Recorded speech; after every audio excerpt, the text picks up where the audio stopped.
All right, guys, so here it is, the Raptor 700R that I've been talking about in the last couple of videos that I've posted. Super excited to get this thing.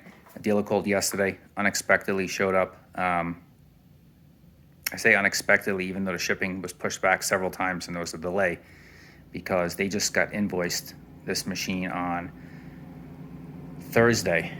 Usually when the dealership gets invoiced, that means it is shipped and left the warehouse for Yamaha. At that point, coming from Georgia here to Arizona, probably about a week usually. This thing showed up the next morning at the dealership, so it was unexpected for them to get it that soon, and they called me yesterday and they said, hey, when would you like to come pick it up? I almost dropped my phone because I wasn't expecting it for another week, and I've been waiting 2 months for this thing. So I hopped in my truck, ran right down there and grabbed it. I put a deposit on this November 21st. So originally the ship date was December 10th. That was when it was supposed to leave and head to the dealer. It kept getting pushed back every week. Frustrating to say the least, but was definitely worth the wait. There was a couple SE models, a little more local to me I could have bought, but the price was astronomical is what the dealers were asking for. And the price I got on this unit at the dealership I bought it from was just killer. And there was no way I was going to go pay more somewhere else instead of waiting. So when I'd say a good deal, I mean thousands less than other dealerships were asking. And I got prices from some other dealerships locally, a little more closer to the dealership I bought this from was about an hour and a half from my house. Well worth the drive to save about $2,400. It was the closest price I got locally to me at the dealership I usually buy my machines from. So they weren't willing to budge, weren't willing to play ball, which was a shame because I had bought 5 other machines there. I would have loved to give them my business again, but this dealership I bought this one from, Cochise Motorsports in Siera Vista in southern Arizona. If you guys are anywhere near southern Arizona, they are well worth the drive to do business with. I cannot say more things about them. The Pro XP Razor on my last video I posted, I bought that there as well. Another killer deal. So I'll take you a quick tour around the machine. I'll show you a couple mods I did to it so far, and then we'll talk about some of the mods that I have on order. So I got 3 things done to it so far, as you can see already. Obvious one, the Alba Racing Nerf bars with the black with the blue nets. Didn't want any chrome or anything like that on it. I think it looks killer. The blue nets are actually really close to the plastics, matching the plastics. And then I got the Kemi Moto rear skid plate. A lot of people seem to have issues with these aluminum rear skid plates. Some of them hang down really low, kill your ground clearance. They're all going to take a little ground clearance away, but this one is really snug. It's not like the GYTR one. I've heard a lot of people complain about that one, that it comes down really, really low. This one does not, and I'll give you a glance. So you can see, it's I think the GYTR one is like a huge gap between the sprocket and the rotor and the skid plate, which hangs down a lot. This isn't too bad. Does it hang down a little bit? Sure, it does, but the plastic one that's on there doesn't do anything. So there's a lot of rocks here, southern Arizona, a lot of rocky terrain, and I wasn't going to rely on a piece of plastic to protect my investment. So well worth the money. $85, it fit perfectly. 0 issues at all. I didn't have to remount any holes. I've heard people complain about some fitment for Kemi Moto parts on some other machines and other products, but this thing fit like a glove. It was like a 5-minute install. So no issues at all with the install on that. Same thing with the Alba Nerf bars. They went on like butter. Biggest pain in the ass is putting the nets on, but that's all taken care of. Came out really nice.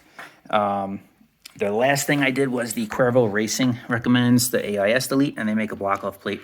There's like a reed valve in there in the engine, which kind of pumps out air and goes into the intake after the air filter and through a pump. So you take that plate off there, the 2 screws, you put their block-off plate on, you pull the pump, the hose out, you undo the hose from the back of the airbox, and it comes with a little rubber plug to cap that off, and it's done. So those are the 3 things I've done so far to the machine. On order, I have the Gland Innovations belly pan. It's a full skid, for the rest of the machine, the whole frame from nose all the way back to the swing arm, and that is like a poly material. It's like a 3/8 inch thick, super, super durable stuff.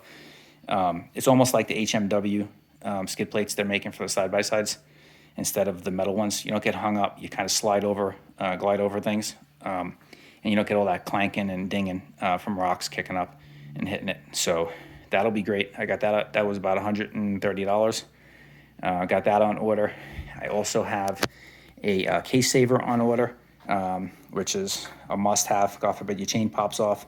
That plastic case saver that's on there now from the factory with a little metal insert in there is not going to do anything. That chain's going to go right through that and crack the case in case of a chain snapping or chain coming off the sprocket. So got the case saver on order. That's also like a poly material, which is better than the aluminum billet ones because it absorbs impact. Preferably you want to go with the poly ones. So I got that on order. I got the belly pan on order, and that's likely it for now. I have a grab bar in my cart on Amazon that I'm gonna probably purchase here today as well. That's also an Alba Racing. This factory grab bar is my only complaint about the entire machine from Yamaha. This thing is like paper thin, and when I tell you, I brought it home last night and I'm looking at the back of the machine and I can see the right fender was a little higher than the left fender. So put a level on the grab bar on the back and that thing was so crooked. And there's no adjustment into where it bolts into the rear frame here. So it's just the bar was twisted. It's so thin, and that's what holds your fenders in line. So if the bar is twisted and not level, your fenders aren't going to be either. So I kind of just loosened the bolts. I twisted it back by hand almost to level. So we're going to replace that. That's a piece of junk, that rear grab bar. So we're going to replace that with an Alba one in blue anodized. So in case you haven't noticed, the theme here is going to be blue, black, and then obviously the silver. So I'm not going to introduce any other colors to it. So we'll run the stock tires for a while. Eventually we'll get a set of whole shots or XC Masters for the back. Obar makes a good set of tires too. That seems to be getting popular. So you can get them on Amazon. Way cheaper. They're like a that X pattern like the whole shots are as well, and people seem to love them. So maybe we'll get a set of those. I don't know yet, but I got a dune trip coming up February 10th through 14th. So we're going to take this bad boy as well as my daughter's Can-Am DS250 and probably the Razor. If the wife goes, we'll take the Razor also. If not, I'll just take the two quads. But yeah, I mean, I got a killer deal on this machine. Cochise Motorsports, Southern Arizona. If you guys are looking for anything to purchase anything at all, I highly, highly recommend them. Thousands less than the competition here locally. So I'm super happy with them. I won't do business with anyone else at this point.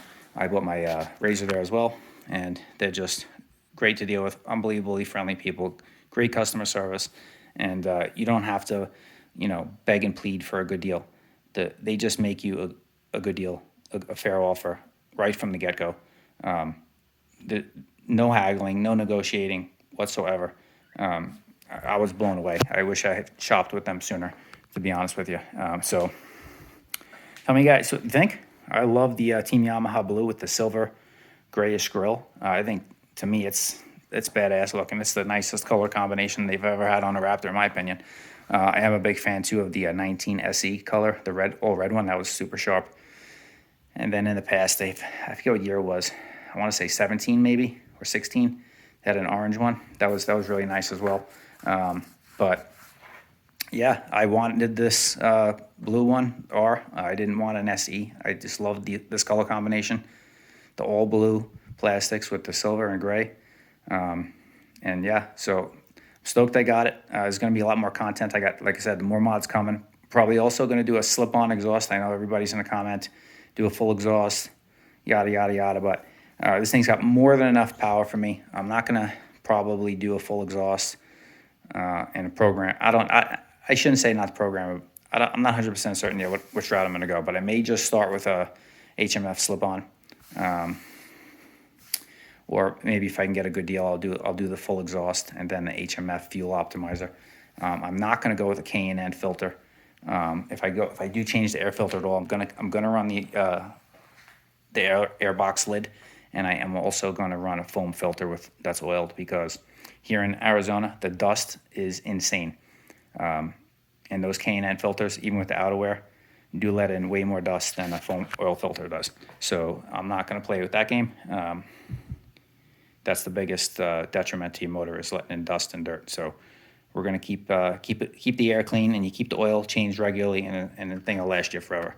So that's the plan here. That's the way I roll with all my machines. I'll go with K&N air filters on the on off-road units. So, and a lot of guys do, and some people have success, but to each his own. That's my preference. So, maybe HMF full exhaust.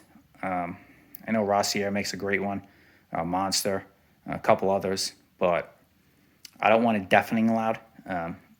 Ride locally here. I ride in National Forest. I'm not looking to piss people off. I want, a little bit of tone, and a couple of ponies it gives you. I'm fine with that. This thing's got well more enough power for the average rider. I'm not motocross racing, so this is for me to trail ride, go to the dunes with. We'll pick up a set of paddles too, and so there'll be updates here. Once I get more mods, we'll do an update. We'll do an update after get some hours on it after the dune trip. Let you guys know how it's doing, how I like it, and we'll keep you up to date with the mods. Smash the like button, subscribe, share the videos, please. It really helps me out a lot. Follow us on Instagram, and give us a like over there. And for all there's some more posts in between the videos. You get a kind of sneak peek of the mods coming on Instagram. So thanks for watching. Stay tuned, and ride safe out there.